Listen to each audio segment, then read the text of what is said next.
We begin tonight with our top story. With the Canadian wildfires still raging, smoke is expected to migrate to the Mid-Ohio Valley.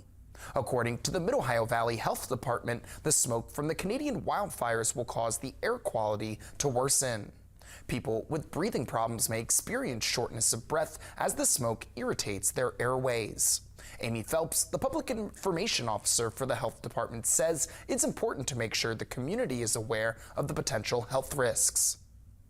It can affect everybody, in minor ways or ways that aren't as, dangerous as people that already have conditions. But you just kind of want to be careful when you're outside, and if you start noticing anybody having breathing problems, that you try to get them inside, and then if they're still having breathing problems, to call, 911.